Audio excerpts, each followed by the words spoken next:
Olá, olá, terceiro ano do ensino médio, que prazer poder estar aqui com vocês de novo, com todos os professores que nos acompanham tão carinhosamente. A gente vai hoje ter uma aula do professor Marconi.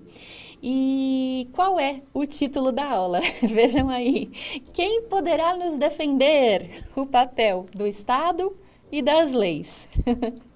E aí, quero já começar contando então o conteúdo da aula de hoje, que é uma recuperação, né, do segundo bimestre. Então, a gente vai falar sobre o homem como ser político. A habilidade a ser trabalhada na aula de hoje é questionar o papel social do Estado e das leis. E, como sugestão de atividade, então, o professor Marconi deixa sugerido que o estudante que tiver a possibilidade realize uma pesquisa com o termo leis injustas.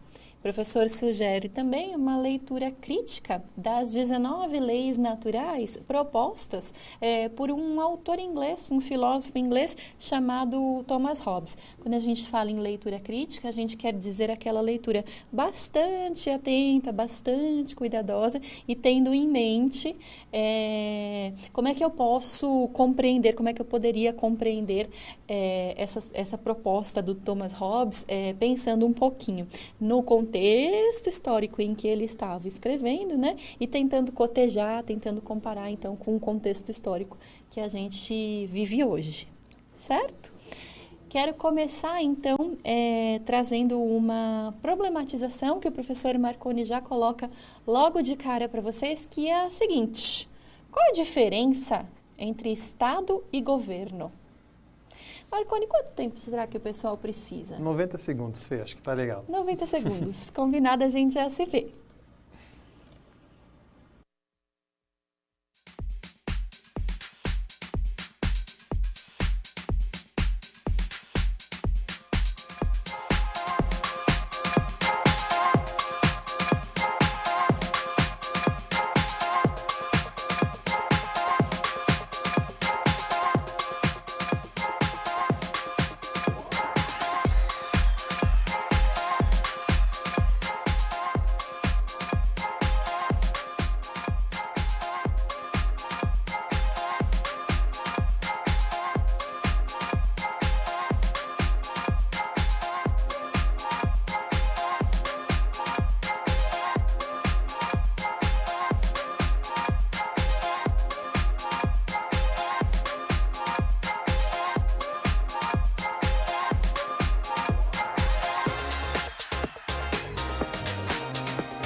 Vamos lá, obrigada pelas participações, pessoal. Quero começar, então, trazendo a contribuição, Marconi, do professor Jefferson. O professor Jefferson, ele diz o seguinte, olha, ele faz um pouco uma conceituação. Então, ele coloca, Estado seria uma forma de governo, né?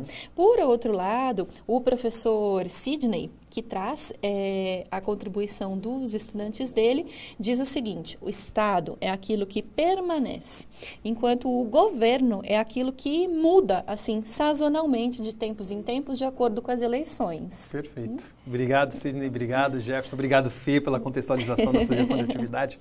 Fantástica. Gente, boa tarde. Agora, mais uma vez, cumprimentando vocês. É uma alegria a gente estar aqui terminando o nosso ano, nossa penúltima aula, nosso penúltimo momento junto, né, Fê? Logo a gente inicia aí um novo período, que é o ano de 2021. Hoje, recuperando então essa habilidade do segundo bimestre aí sobre questionar o papel do Estado. E nesse sentido, gente, vocês perceberão que a nossa aula hoje vai ter muito momento de interação, tá? Eu vou lançar muitas questões, muitas perguntas, uma vez que a habilidade que nós queremos desenvolver é a habilidade do questionar. Então, se a habilidade é questionar, então vamos questionar, vamos perguntar, vamos nos refletir sobre o papel do Estado, né? E já entendendo que um dos papéis é justamente defender o indivíduo e defender as relações sociais, né? Eu podia ter vindo com uma camiseta vermelha com coração amarelo, né? Mas não foi possível, né? Porque o trocadilho com o título da nossa aula hoje, gente, é justamente a gente perceber isso, né? O papel social, o papel do Estado e o papel das leis é justamente garantir aí aquilo que é nosso direito como indivíduos, né? E como seres sociais. E aí eu comecei questionando vocês qual que é a diferença entre Estado e governo. Tá? O conceito de Estado nós vamos aprofundar mais durante a nossa aula. O conceito de governo ele não é objeto da nossa aula hoje, mas porque eu quis trazer esse questionamento. E eu tenho certeza que a Fê e os outros vão concordar comigo também. Muitas vezes nós criticamos a instituição Estado tendo em mente o governo. Então é importante a gente ter essa distinção. O que é Estado? O que é governo? Como o professor Sidney muito bem nos trouxe, né? O Estado é uma estrutura, uma instância que permanece, enquanto o governo ele muda sazonalmente, de tempos em tempos. Então isso já é uma característica importante, mas não é a única. Então a gente entender essa diferença entre Estado e governo ajuda a gente até entender e discutir um pouco mais de política. Às vezes a gente fala, não quero discutir política porque política não se discute, mas qual que é o grande dilema? Quais são os grandes embates? É o modelo de Estado? Ou é o governo que está posto, o governo que substituiu, o governo que estava, o governo que virá? Se a gente consegue entender essa diferença básica, isso já qualifica, isso já burila muito o nosso discurso e o nosso debate com aqueles que pensam de uma maneira diferente da gente. Então, entender que o Estado, né, é essa instituição que permanece e que vão ter outras características mencionadas mais na frente, e que o governo é um órgão, digamos assim, né, um elemento dentro do Estado que administra o seu território e aqueles que fazem parte, que está ligado, lógico, a um pensamento, a uma ideologia política, né? E que quando a gente fala, por exemplo, de modelos de Estado, não necessariamente a gente está criticando ou defendendo o governo A, governo B, ideologia A, ideologia B. Ter isso em mente é muito importante para uma discussão política um pouco mais refinada, digamos assim. Falado disso, eu tenho uma segunda questão para vocês, já que a nossa habilidade nos pede o questionamento do papel do Estado e do papel das leis. Essa é uma segunda questão que talvez seja um pouco mais difícil de se responder, no sentido de que ela pede da gente uma reflexão. A gente não pode responder assim, como a gente costuma falar, na lata. E a questão é a seguinte: o que dá legitimidade a uma lei? Veja que eu não estou falando de legalidade, né? Uma lei por si mesma ela já é legal, a partir do momento que ela é uma lei no sentido jurídico, né? Mas o que é que dá legitimidade? E legitimidade tem a ver com reconhecimento. O que é que dá, na sua perspectiva, legitimidade a uma lei? Então, você, aluno, responde aí no chat da sua escola, você, professor, transfere para a gente a resposta desse aluno aqui no nosso chat e a gente se vê daqui 2 minutos.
Vamos lá, pessoal. Obrigada pelas contribuições aqui no chat, como sempre.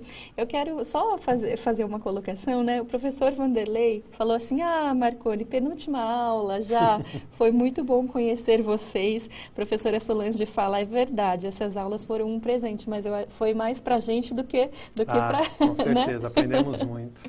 Muito. Quero mandar um abraço para o aluno Kennedy, da Escola Estadual Tarsila do Amaral, que fica em Osasco.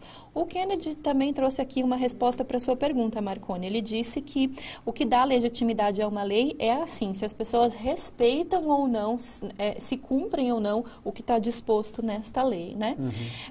O professor da escola Conde José Vicente de Azevedo coloca que a legitimidade da lei se dá a partir da aceitação tácita desta lei pela maioria da população. Muito bacana, gente. Vocês pegaram o espírito aqui da nossa discussão, da nossa conversa. Porque vejam bem, quando a gente fala de algo ser legítimo ou ilegítimo, muitas vezes a gente vai ali apenas para a esfera da legalidade. E a gente vai ver daqui a pouco que o conceito de lei ele não está restrito à ideia jurídica, né? E aí, a partir do momento que a gente percebe que a lei, ela se desdobra não apenas numa legalidade, mas na aplicação, na aceitação, no reconhecimento, na prática, isso faz toda a diferença. Aí a gente pode pensar no papel social da lei. Porque se eu penso que a lei tem um papel social e ali no papel ela responde ao seu papel social, né, o nosso problema está resolvido. Mas a gente sabe que não se trata apenas de ter leis que atendem a um pedido, a uma demanda social escritas, mas leis que definitivamente, que efetivamente, melhor dizendo, na prática se traduzem em mudanças a fim de se corrigir aí as desigualdades sociais, os direitos não atendidos ou qualquer outra proposta que seja aí o objeto daquela lei. Muito obrigado, gente, pela interação de vocês. Falado disso, então, a gente vai para um momento de conceituação. Lembrando que a gente está numa aula de recuperação, então é importante a gente resgatar aí os conceitos chaves da nossa aula de hoje, que são os conceitos de Estado e o conceito de lei. Você que está na dúvida, não entendi direito o que é governo, exerce aí o seu protagonismo, pesquisa, pergunta ao seu professor, procura um colega, vai atrás, que eu tenho certeza que vai ser muito significativo para você, né? A gente costuma falar que aquilo que demanda esforço tem mais valor, né, Fê? Então, se esforce aí pela busca desse conceito, que eu tenho certeza que nunca mais você vai esquecer disso daí. Falado disso, então, vamos lá, gente. Primeiro, pelo conceito de Estado. A gente pode definir o Estado como uma estrutura jurídica e coercitiva, ou seja, com a capacidade de impor uma força, de implicar o outro, aqueles que estão sujeitos a ele, a uma determinada ação, né? E, nesse sentido, essa coerção, ela se dá sobre um determinado grupo, né? Dentro de um determinado território, digamos assim, né? Então, reduzindo e traduzindo, estrutura jurídica e coercitiva de determinado grupo, de uma determinada comunidade. Essa ideia de Estado, ela pode ser concebida de 3 maneiras diferentes. Lembrando que essas definições eu trago aí do Dicionário de Filosofia do Nicola Baiano, e o Nicola Baiano ele tem essa prática de, analisando a história de um conceito, captar ali quais são as principais interpretações dele. Então, não é que só existem essas concepções, mas é uma chave de leitura, é uma forma, é um prisma, uma percepção que a gente pode ter da ideia de Estado. A primeira delas é uma concepção organicista, aquela ideia de que essa estrutura jurídica ela é independente e também anterior ao indivíduo, né? Então, entende o Estado como uma instância que os indivíduos, existindo ou não, os indivíduos, óbvio, a gente sabe que do ponto de vista material não tem Estado sem pessoas, mas a ideia é que antes mesmo da noção de indivíduo, porque essa noção de individualidade, essa história de eu, é uma noção moderna, é uma coisa que vai começar a ganhar força. Nós temos uma semente lá em Agostinho de Hipona, mas só a partir de Descartes que o eu começa a ser mais valorizado, né? A ideia de Estado ela é muito anterior à ideia de indivíduo, né? Então, ele é uma estrutura que independe das vontades do indivíduo, da aceitação ou convenção do indivíduo. Então, essa é uma concepção organicista, né? O Estado como quase uma entidade viva que independe de outros. Nós temos uma segunda concepção de Estado, que é a concepção que a gente chama de contratualista, ou também atomista, no sentido de átomo, de divisão, de parte, né, que entende o Estado como uma criação dos indivíduos, né? Talvez esta uma concepção muito mais próxima de nós, professores e alunos de filosofia, né? Até porque a gente trabalha muito a questão do contratualismo. E aí se entende, então, o Estado como fruto desse acordo coletivo, dessa convenção, na qual os indivíduos elegem esta instância e dão a ela poderes sobre ela em troca de outros benefícios, de outros favores, né? Como segurança, por exemplo, pegando aí o próprio Thomas Hobbes. E nós temos uma terceira concepção de Estado, que é a concepção formalista, ou seja, o Estado concebido como uma forma de ser. E que forma é essa? É uma forma jurídica, né? Então, as leis definem um Estado, as leis delimitam um Estado. Se vocês tiverem mais curiosidade, procurem e consultem aí o Dicionário de Filosofia do Nicola Baiano ou várias outras fontes disponíveis para entender um pouco mais o conceito de Estado e estas três concepções. Falamos de Estado. Vamos falar então das leis para a gente começar esse exercício de questionamento do papel dessas duas figuras da nossa aula de hoje. Por definição, gente, nós podemos entender a lei como um regramento formado por uma necessidade que se configura como impossibilidade de ser de forma distinta. Essa é uma ideia. Ou que garanta, pela força que dispõe, a aplicação da regra. Vamos traduzir isso daí. Lei é aquilo que se configura como algo necessário, algo que não tem como ser de maneira diferente. Essa palavra necessidade, a gente sabe que, pelo menos nas minhas aulas de filosofia, elas sempre causavam uma certa dificuldade nos alunos, né? Porque, do ponto de vista filosófico, gente, necessidade não significa algo necessariamente que eu preciso, algo que eu estou carente, não é neste sentido. Necessidade é justamente como está escrito ali no conceito, algo que não pode ser diferente. É necessário, por exemplo, que um quadrado tenha 4 lados iguais. Isso é uma necessidade. Não tem como um quadrado não ter 4 lados iguais. Se ele não tiver, ele já não é um quadrado. Então isso é necessidade. É algo que não pode ser diferente. E aí o Nicola Baiano traz essa primeira ideia, lei então como algo que se impõe de tal forma que não tem como ser diferente daquilo. E uma segunda ideia que ele traz de lei é uma regra que possui uma força tão grande que ela garante a aplicação. Não é apenas uma regra, e a gente vai ver a distinção disso logo mais, porque a regra pode ou não ser cumprida, né? Mas a lei ela é tão forte que não existe, ela carrega consigo mesma a força para que ela se aplique, de tal forma que não tem como ela não se aplicar. Então a gente vê que essa ideia de necessidade, inclusive, conversa com essa segunda definição. E aí, como eu disse a vocês, fazendo algumas considerações para a gente esmiuçar um pouco esse conceito, a lei ela se diferencia da regra. Por quê? Porque a regra não pressupõe uma necessidade. Uma regra pode ser regra e não necessariamente ser necessária, né? A lei, ela é necessária, né?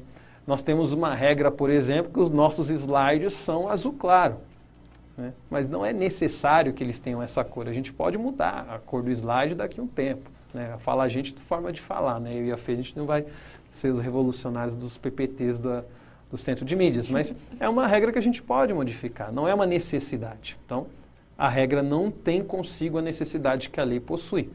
Por outro lado, a lei ela também não é simplesmente uma norma. Por quê? Porque a norma ela é uma característica humana. Os seres humanos possuem normas. As leis, de acordo com uma concepção até dentro da ciência, elas não são necessariamente humanas. Se a gente pensar, por exemplo, na lei da gravidade, ela não depende da aceitação humana, do reconhecimento humano, para que ela seja uma lei válida, né? Então, enquanto a lei é uma necessidade que está independente, agora falando num conceito de leis físicas, né, a norma é algo estritamente humano. Por fim, gente, tem outras definições de lei que acho que é importante a gente trazer também, que é a lei como uma razão, ou seja, algo que dá um sentido, como uniformidade, algo que se padroniza, como uma convenção, ou mesmo como uma relação simbólica. E essas interpretações variadas que eu trago agora de lei, talvez são interpretações que estão até mais próximas do nosso cotidiano, né? Nós temos uma lei, por exemplo, vou falar na minha família, né, não sei em outras, né, que a gente pode quase como traduzir como hábito, mas aí a gente entende essa ideia de interpretar como lei. Aquela coisa de Natal é com a família, Ano Novo sabe-se lá para onde eu vou. Tá certo que nesse período de pandemia a gente não sabe nem se com a família a gente vai poder, de fato, se fazer presente. Mas só para a gente entender, nós vamos criando determinados hábitos e aí a gente constrói uma convenção. Olha, Natal com a família é lei, né? A gente fala assim. Né? Então, só para a gente perceber que nós entendemos lei de diversas maneiras diferentes e é importante a gente entender isso, volto a dizer, para a gente desenvolver a habilidade que nós estamos nos propondo a desenvolver hoje, que é questionar o papel social que o Estado tem e questionar o papel social que as leis possuem. Elas não podem ter existência por si mesmas e ter em si mesmas a razão da sua existência. Não, elas têm um papel e aí eu preciso questionar se e como elas estão exercendo esse papel. Agora a gente vai fazer um exercício, gente, bem interessante. Só que assim, a gente conhece aí vários contos, livros, séries que trabalham com a ideia de um mundo onde não existe uma determinada coisa. Por exemplo, tem uma série chamada Si, que é um mundo onde as pessoas não enxergam. É um mundo sem luz. Nós temos séries que mostram aí um mundo, e filmes, livros, como eu falei também, sem as mulheres, ou sem crianças, sem algum elemento do nosso cotidiano. Então, pegando aí o gancho, fazendo aí uma comparação com essas séries e obras literárias que trazem essa criação, essa imaginação, quero pedir a vocês que vocês imaginem como seria uma sociedade sem o Estado. A gente sabe que existe uma proposta de sociedade sem o Estado, que é a proposta do anarquismo, né? Mas também considerando essa, mas outras possibilidades, sem essa preocupação de conceituação, isso é o anarquismo, não, a gente não está preocupado com essa conceituação agora. A nossa preocupação é reconhecer o papel. Da mesma maneira, sabe aquela famosa frase, a gente só dá valor quando perde, né? Quando você pega essa série, por exemplo, ela mostra o mundo sem a visão. E a partir desse momento a gente vê até a importância que outros sentidos possuem e que a gente às vezes não dá esse valor por conta da visão. Ou o quanto a gente desvaloriza muitas vezes aquilo que os nossos olhos contemplam e que se a gente tivesse a noção da possibilidade dessa perda, a gente valorizaria de uma forma diferente. Sabe aquela frase, né? É melhor ouvir certas coisas do que ser surdo, né? Então, como que seria o mundo sem o Estado? Né? Para a gente perceber o papel social do Estado, como é que você imagina um mundo sem ele? Como eu já falei bastante, a pergunta está aí para vocês, 90 segundinhos e a gente retorna.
Vamos lá, pessoal. Começo, então, citando a resposta do professor Edson, que pegou lá a contribuição dos estudantes dele. Como que seria esse mundo, ser essa sociedade sem o Estado?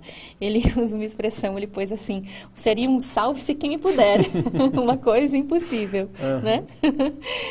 O professor Jefferson, sempre participando com a gente, ele diz que, olha, sem leis e sem regras seria uma falta plena de organização e de respeito. Né? E a professora Márcia, um pouquinho parecido, né, com o salve-se quem puder, ela fala que seria uma sociedade cuja lei primordial seria a lei do mais forte. Interessante, hein, professora? Muito bem colocado, né? Quase, é a lei da sobrevivência, né? A gente viveria para sobreviver e não para outras propostas que o ser humano consegue desenvolver graças a essa organização que o Estado nos propõe, né? Vamos fazer um segundo exercício agora, já que a gente está trabalhando tanto a ideia de Estado quanto a ideia de lei, com a seguinte questão. Eu não vou perguntar como que seria um mundo sem leis, né? Porque eu acho que é até uma pergunta um pouco óbvia. Mas eu queria entender, na visão de vocês, o seguinte. A gente viu agora há pouco o conceito de lei, né? E aí, nesse sentido, talvez a gente poderia dizer que nenhuma lei é lei de fato, né, Fê? Porque tudo acaba escorregando naquela aplicabilidade efetiva. As leis da natureza, por enquanto, não, mas fora isso, né? Mas sabendo que a lei, ela tem lá por papel fazer essa organização da sociedade, garantir os nossos direitos, impor deveres, tanto para o Estado como para a gente também, para que essa convivência seja sadia, sabendo que as leis, em tese, elas têm esse papel importante, por que nós desobedecemos às leis? Por quê?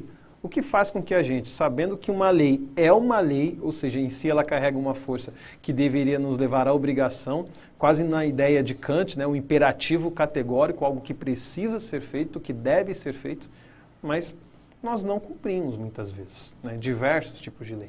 Então, mais 90 segundinhos e vocês me respondam por que desobedecemos às leis.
Interessante, deu para perceber diversas coisas aqui no chat, né?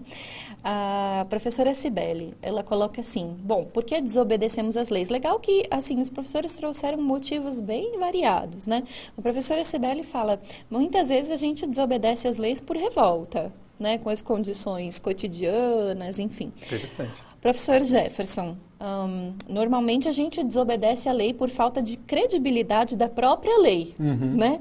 Às vezes, sei lá, ela já foi tão desobedecida e paira no ar um sentimento de impunidade que isso pode levar outras pessoas a fazer o mesmo, né? E a professora Conceição, que diz assim, olha, às vezes a lei é simplesmente injusta. E é por isso que a gente desobedece. Bacana, né? Obrigado, hein, professor. Inclusive, lá na nossa sugestão de atividade no início, eu pedi que vocês pesquisassem leis injustas, né? Coloquei entre aspas, porque a gente sabe que o conceito de injustiça, ele também pode mudar aí, de acordo com a cultura, de acordo com o nosso ponto de vista, mas é interessante a gente entender isso, né? E a partir do momento que a gente traz todas essas respostas variadas, aquilo que a gente está se propondo, que é questionar o papel social das leis do Estado, está acontecendo. Né? A partir do momento que eu percebo que existem leis que são injustas, né? Ou que leis que estão desgastadas e que perdem o seu sentido, né?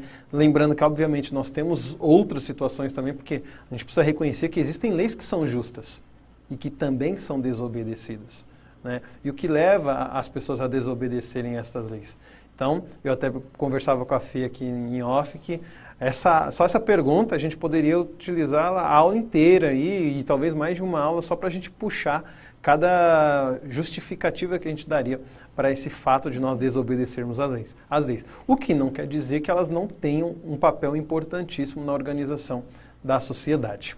Agora que a gente fez esse exercício de questionamento, gente, eu quero desenvolver um pouco mais aí essa questão do papel do Estado e o papel das leis para a gente ir amarrando a nossa aula, já que a gente já está aí nos últimos 10 minutos desse nosso bate-papo. Quando a gente pensa no Estado, gente, o Estado ele é resultado de uma necessidade, né? E qual necessidade é essa? Conciliar o interesse privado e o interesse público, conferindo uma ordem à política, uma ordem às relações sociais, uma ordem à convivência, né? Por mais que, por exemplo, eu e a Maria Fernanda sejamos ambos professores de filosofia, ambos professores do Centro de Mídias, com certeza ela tem interesses que são interesses diferentes do meu. Não só falando de Centro de Mídias, mas falando da nossa vida particular, falando das nossas experiências fora do trabalho. Então, se nessa sala aqui, nesse estúdio, nós estamos em 4 aqui, gente, no estúdio hoje, se aqui nós temos 4 interesses privados diferentes e interesses públicos diferentes, imagina na esfera social.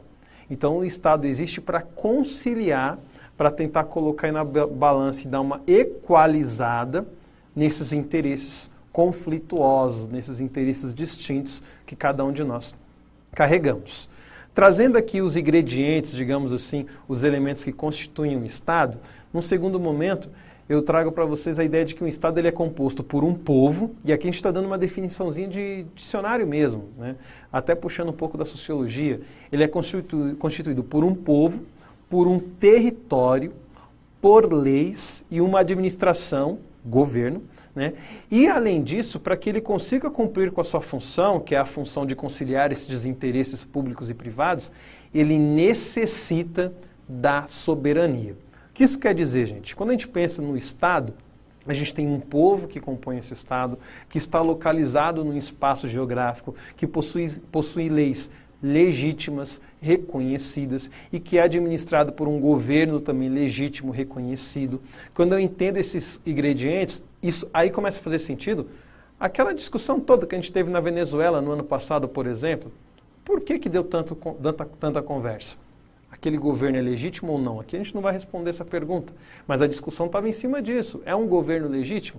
Quando a gente olha, por exemplo, a situação de diversos povos, como os povos ciganos, ou para trazer algo que está mais no nosso noticiário, que a gente vê constantemente lá no Oriente Médio, a situação do povo palestino, né, que são um povo, possuem, entre aspas, um território, mas esse território não é soberano, ele é administrado pelo Estado de Israel, possui um governo, né, que se fala Autoridade Palestina, que também não é um governo reconhecido, não é um governo autônomo, e por conta disso não tem soberania para cumprir com sua função. Quando a gente percebe esses ingredientes e a ausência deles, a gente entende a importância de um Estado, né?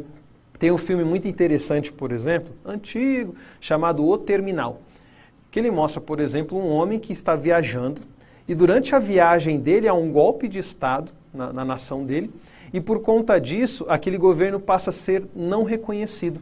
E aí quando ele pousa num aeroporto nos Estados Unidos, ele não tem mais cidadania, porque o que dá cidadania para alguém é o contrato, é o pacto que ele possui com o Estado. E aí como ele não é cidadão, como ele é cidadão de lugar nenhum, ele não pode nem deixar a área internacional do aeroporto, porque a partir desse momento ele estaria entrando ilegalmente nos Estados Unidos. Então entender essa noção de Estado ela é muito importante e ajuda a gente a perceber o papel que ele tem que exercer, que é justamente mediar esses conflitos de interesses, como eu mencionei para vocês, organizar o convívio social e até numa perspectiva mais moderna, fazer valer os direitos e deveres que cada um de nós possuímos. Eu vou pedir desculpa a vocês, normalmente eu sempre coloco aí no decorrer da nossa aula aquele nosso momento de retomada para vocês pegarem a habilidade e conteúdo, mas como a nossa aula está voando, eu vou adiantar um pouco aqui os nossos slides e quero conversar um pouco agora com vocês sobre a questão do papel das leis, né? Tem até uma pergunta que vai aparecer aí para vocês que a gente não vai responder por conta da nossa falta de tempo, que é se nós precisamos de leis e por qual motivo.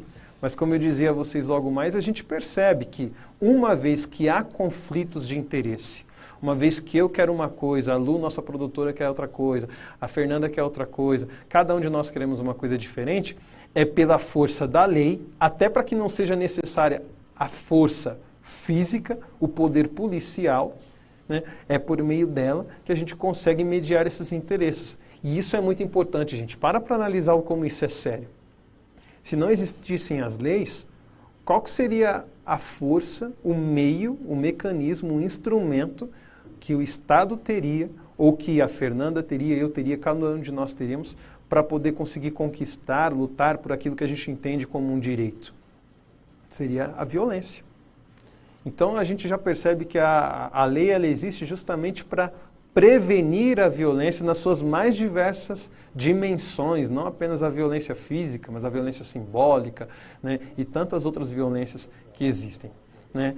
Hobbes, por exemplo, ele já trazia essa ideia, né, o homem no estado de natureza, ele é mau, né, o homem é o lobo do homem. Então o Estado, e através das leis que ele impõe, ele evita o conflito de todos contra todos. Então essa é uma ideia do papel das leis, evitar esses conflitos. Montesquieu, por exemplo, já traz uma outra visão que é muito interessante, né, que vai para além dessa simples visão de, olha, vai brigar todo mundo com todo mundo, então vamos pôr a regra para ninguém brigar com ninguém. Bacana, importante. Mas Montesquieu traz até uma outra visão, que é a ideia de resgatar a igualdade mantendo a liberdade. Olha que coisa importante e linda. Através da lei, Rousseau já dizia isso, né? A igualdade que foi perdida no estado natural é recuperada no estado civil, né? Através do contrato social, por leis. Por isso que esse é um dos princípios que rege aí qualquer sistema jurídico no mundo, que é todos somos iguais perante a lei. Inclusive esse é um dos direitos humanos, né? Está lá na Carta de Declaração dos Direitos Humanos, escrita pela ONU, né? Então nós todos somos iguais perante a lei. E essa igualdade, ela pressupõe uma liberdade. Sem a liberdade, essa igualdade ela não é real. E aí nesse sentido as leis existem para garantir esta igualdade. Para a gente concluir, a gente vai fazer um exercício. Uma vez que a gente entende que o papel do Estado é mediar esses conflitos e ele se utiliza da lei para que não seja necessário o uso da força, eu quero que vocês imaginem o seguinte: quais são os principais conflitos de interesse que você identifica na nossa sociedade? Tá? Um minutinho, gente, porque o nosso tempo está acabando e a gente volta com a interação da Fê.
Então vamos lá, pessoal. A pergunta: quais são os principais conflitos de interesse que você identifica em nossa sociedade? A gente tem aqui algumas respostas, por exemplo, o professor Jefferson coloca que, bom, dá para localizar conflitos principalmente de natureza financeira, né, na nossa sociedade, diferenças de interesses, né? O professor João Carlos traz uma questão premente, atual, fundamental, que é a questão em torno dos direitos e terras indígenas. Né? Bacana, hein, professor? Que a gente precisa, né, tratar disso na nossa sociedade. E aí, gente, interesses variam, né? Eu quero só contar que o professor Paulo relembra que em certas ocasiões a desobediência faz sentido. Por exemplo, no apartheid havia assentos para brancos e negros. Né? E se não fosse a partir da desobediência, essa lei talvez nunca tivesse mudado. Verdade. Você me lembrou, professor, durante as falas da Fê, eu queria resgatar esse conceito de desobediência civil, né? Inclusive você, aluno terceira série, já deve ter ouvido falar. Se não ouviu, corre atrás desse conceito que é muito importante. Gente, o nosso tempo está se esgotando, então eu vou pedir para vocês depois consultarem o nosso material lá no repositório. Nesse material nós temos outras perguntas que ajudam a gente a refletir, por exemplo, até sobre quais são as leis que a gente reconhece que promovem a desigualdade, como foi bem lembrado aí do apartheid. Eu queria contar para vocês aqui a parábola, né, o mito, a história do porco-espinho de Arthur Schopenhauer. Procurem na internet se vocês não conhecem, porque ela fala dessa importância da gente guardar uma distância saudável do outro, mas de que a gente não pode se apartar totalmente do outro. Nessa vida em sociedade ela é importante, o Estado e as leis nos protegem neste sentido. E tem também uma sugestão de atividade lá do pessoal do Colégio Fioravante, Antônio Fioravante, de Presidente Prudente, que criou uma revista digital fantástica. E essa ideia nos ajuda a trabalhar diversas questões. A gente pode fazer um material didático na nossa escola, a gente pode construir um projeto interdisciplinar. Então consultem o nosso material, lá tem um exemplo da revista digital deles, para que a gente possa desenvolver esse trabalho lindo nas nossas escolas. Me despeço de vocês agradecendo a atenção e passo a bola para a nossa linda Fê. A gente que te agradece, Marconi. Um beijão a todos. Semana que vem a gente se encontra de novo. Até lá!